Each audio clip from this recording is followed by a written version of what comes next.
Bonjour les graphes et bienvenue à cette seconde partie de la vidéo.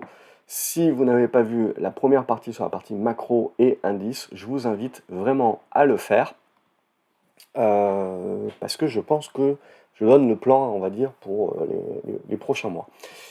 Ce qu'on va se dire sur cette partie action, j'ai inclus quelques nouvelles actions, etc. Vous n'avez pas tout le tableau sur la gauche, hein. Il y en a d'autres qui sont plus basses, qui sont en dehors du champ d'enregistrement. Bref, ce que l'on voit, c'est que les résultats sont vraiment à prendre avec des pincettes. Faites très attention, parce que quand c'est bon, ça se paye pas trop, voire ça se vend. Quand c'est pas bon, c'est tarif de groupe à moins 10, moins 15. Donc voilà, faites attention par rapport à ça.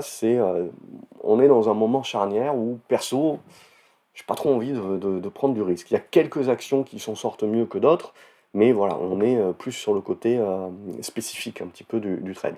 Donc on va regarder quelques actions qu'on a l'habitude de voir, plus d'autres que j'ai rajoutées, et on va parler de quelques niveaux qui nous intéressent. Parce que là, à court terme, par exemple, sur Adyen, je vois pas d'intérêt de revenir sur le dossier Adyen tant qu'on est sous les 1200. Donc c'est assez simple pour moi, et le risque que je vois, c'est si on lâche les 1070, ça peut aller très vite. Donc pour moi, je ne prendrai pas le risque. Là, on tient tant bien que mal, si vous voulez.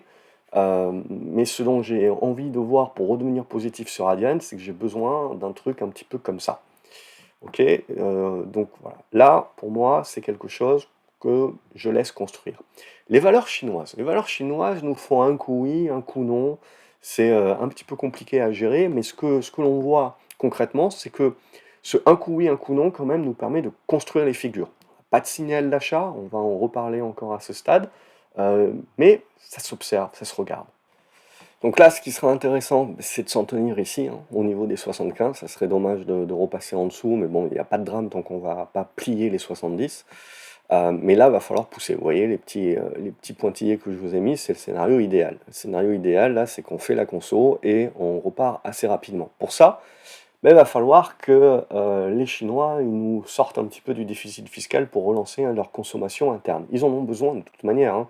Je veux dire, on peut penser ce que l'on veut de la Chine, mais ils ont besoin d'une consommation interne qui est beaucoup plus forte s'ils veulent pouvoir rivaliser un jour avec les contraintes éventuellement que les US leur mettront, que Trump leur mettra éventuellement. Bref, ça pour moi, c'est quelque chose qu'on attend sur les valeurs chinoises. Amundi, c'est toujours très propre. Avec ce que je vous ai dit dans la vidéo 1, ça devrait vous allumer quelques chandeliers sur le long terme sur la gestion d'actifs, euh, avec notamment du Amundi. Voilà, on peut penser pas mal de choses. Là, à court terme, on peut revenir, je pense, travailler cette zone de gap. Ce qui est intéressant, c'est que tant qu'on va tenir cette zone des 63, on resterait positif et essayer de relancer et de breaker. Donc pour moi, tout ce qui est finance, euh, ça reste quand même très positif. Les conflits sont encore très propres. Apple, on est dans de la correction au prorata de la hausse. Je veux dire, on a gagné quasiment, je sais pas, 70 euros en ligne droite. On peut bien faire des trucs un petit peu comme ça, en mode volatile. Je te construis un biseau, ni vu ni connu. Ce genre de choses-là. Mais comme vous avez Apple qui est très pondéré sur les indices, ben, le yo-yo que Apple peut subir, ben, l'indice peut le subir aussi. Et ça, on a tendance à l'oublier. Quand on achète un indice, on se dit j'achète un truc pas trop volatile. Quand ça monte en mode exponentiel, on se dit que c'est normal, mais quand ça baisse en exponentiel, c'est là où vous pouvez vous retrouver en réalisant que vous avez pris un risque trop important, même avec un simple indice qui est surpondéré. Ça peut créer de la volatilité. C'est ça le risque. Tomber à zéro, non, mais créer de la volatilité, oui. Et ça, après, différentes personnes peuvent réagir différemment en fonction de leurs émotions.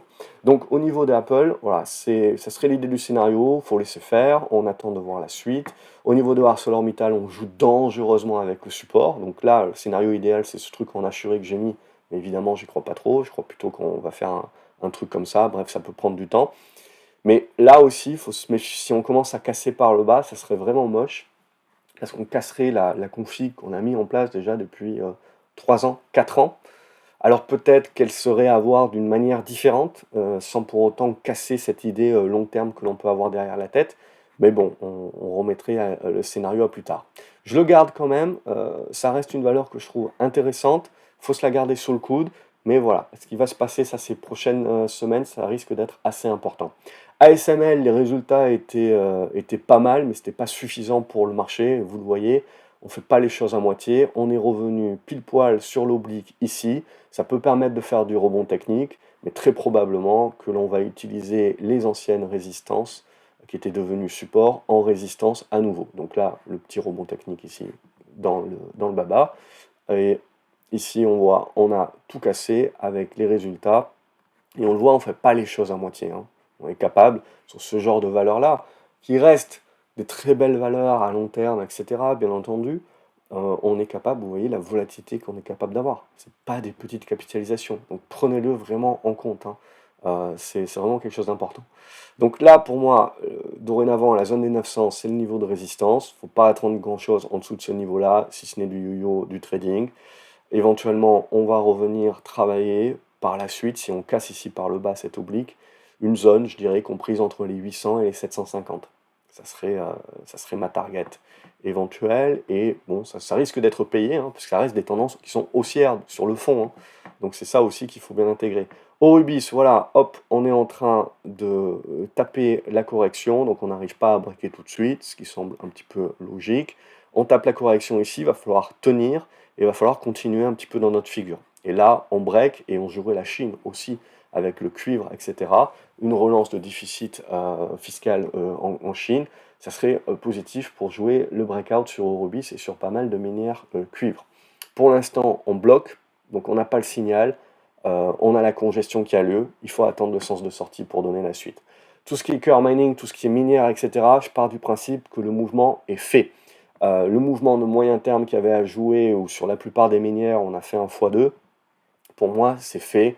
Il faut rentrer peut-être dans des figures un petit peu plus larges. Alors, c'était déjà fait au niveau des 6 dollars, on a poussé jusqu'aux 7 dollars, mais je pars du principe que voilà, il faut s'attendre plus à une période un petit peu de digestion. Ce qui ne remet pas en cause le fait que les minières majeures ou juniors à long terme, je pense, restent dans des très belles configurations et peuvent encore générer de très bons retours. Donc ce qu'il faut, c'est juste se dire, je peux avoir une période de correction à court terme qui peut me faire revenir donc sur des niveaux qui vont m'intéresser.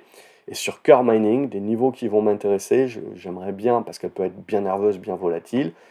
Les 5 dollars sont déjà pour moi un niveau de soutien que je trouve très important, avec les 4,50 $. Ça peut être gourmand aux yeux d'aujourd'hui de parler de ces niveaux-là, mais voilà, ça reste des titres qui sont bien volatiles, il faut laisser. Sinbaye, malheureusement, n'a absolument pas suivi toute cette clique-là, alors ça reste du palladium, du platine, etc. Et c'est un peu plus en retrait, mais pour l'instant, on n'arrive pas à passer. Vous voyez, petite résistance ici sur les 5 dollars qui nous aurait permis d'être dans le haut de la figure, et sur le break là, ça serait parti. Mais pour l'instant, on reste toujours dans une fin d'hémorragie ici qui est construite en zigzag, mais on n'y arrive pas. On recasse la moyenne mobile 20. On va aller refermer ce gap très probablement ici pour revenir sur les 4 dollars. Il y avait ce petit gap ici qu'on n'avait pas complètement refermé à quelques cents à 4 dollars. Bref, on est toujours dans une figure. On n'oublie pas que ça reste une figure de construction de bottom et que ça peut être léthargique. Bon, les 4 dollars, 4,10 $, c'est un petit peu le gros support. J'ai pas trop envie qu'on aille en dessous quand même, pour pas tester les limites. Et toujours les 5 dollars qui seraient le véritable signal. Ah, je suis un peu coincé là-dessus. Derichebourg, par contre, ça part bien. Là aussi, c'est lié à tout ce que je vous dis depuis pas mal de temps.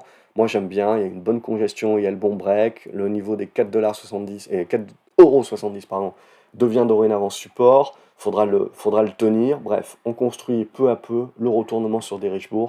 Je resterai très positif. Orpea, Orpea, c'est un peu plus litigieux, mais je trouve la construction, même si elle est volatile, quand même toujours très propre. Au-dessus des 12 euros, je reste positif sur la congestion qu'on est en train de créer, la volonté éventuellement d'aller chercher à nouveau un test des 15 euros, et c'est ça qu'il faudra casser pour parler de retournement. Equasens, tout le monde dit que c'est une belle valeur, très bien, mais pour moi, pour l'instant, il faut encore patienter, on n'a pas de signaux. Hop, j'ai pas le bon truc. On n'a pas de signaux, on continue d'évoluer dans un large biseau descendant, donc on n'est pas à l'abri de revenir chercher du 38 ou du 40. Donc pour l'instant, je la laisse vivre, je la laisse faire. La zone des 46, donc avec un double bottom, ça sera le premier niveau à observer, voir si on arrive à tenir. Si on lâche ça, il faut l'attendre un petit peu plus bas. Mais à ce stade-là, voilà, c'est en observation, pas grand-chose pour se dépêcher. Eramet, c'est de la construction qui commence. Donc là aussi, il faut attendre de voir quelques chandeliers de plus qui nous permettraient de construire un petit peu mieux des figures, des trucs, des machins. En tout cas, il y a une zone ici sur les 93 de support. On peut même aller jusqu'à la zone des 89, ça ne me gênera pas trop. C'est les zones de soutien qui vont créer la congestion qui nous permettra de jouer le scénario plus moyen, long terme ensuite. Mais bon, on était monté, on avait fait un x2 en 2 mois. Il faut la phase de digestion maintenant. On aura l'occasion d'en reparler. ESSO également, c'est de la digestion. On voit la correction, les constructions de figures larges, vous voyez. On est sur des trucs qui sont très larges, beaucoup de volatilité, mais in fine, c'est du zigzag. Donc pour l'investisseur de long terme, c'est du zigzag subi, mais il ne se passe pas grand-chose.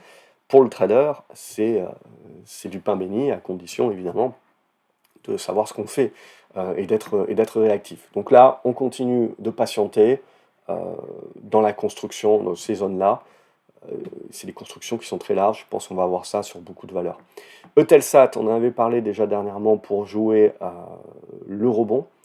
C'est fait, on commence à arriver sur la résistance, ça peut être bon de prendre une première partie des plus-values, on essaye de jouer les 5 euros, 5,10 € avec la seconde partie, et derrière on devrait avoir un pullback potentiellement qui reviendra chercher une zone entre les 4,30 et les 4,20, ça serait bien de la tenir pour continuer de jouer en escalier le retournement de la valeur. En tout cas, c'est positif tant qu'on est au-dessus de ces 4,20, 4,30. Et on joue comme ça. GTT, là aussi, on a du rebond intéressant qui se met en place. Pas grand-chose de plus à se dire que le fait qu'on a construit la figure large entre les 150 et les 116 euros. Et donc on est un petit peu au milieu du gué actuellement, donc on attend. Est-ce qu'on est capable d'aller chercher l'oblique? Alors pour l'instant j'ai tracé comme ça, j'ai pas de point d'impact, hein. Donc ça reste de l'hypothèse de travail. Le support semble à peu près comme ça aussi, donc vous voyez, on navigue dans une figure assez large, dont l'issue, beaucoup de ces figures-là nous poussent, nous disent bien qu'on est dans de la volatilité un petit peu zigzag de normalisation pendant quelques mois avant d'avoir les sorties qui peuvent se faire, hein. Quand je vais voir du Guillemot, secteur jeux vidéo, alors on va en reparler plus tard, mais Ubisoft se fait taper aujourd'hui. Mais quand je regarde le reste du secteur jeux vidéo, alors c'est pas la folie non plus, mais on est sur des retournements, des constructions pour l'instant qui donnent le bénéfice du doute. Donc sur Guillemot, j'ai envie de donner le bénéfice du doute à ce stade-là, je reste positif, j'ai envie d'un break des 6,30, 6,40 pour relancer une attaque de cette zone, on voit des 7,80 qui reste le gros morceau en résistance, hein, 7,80, 7,30.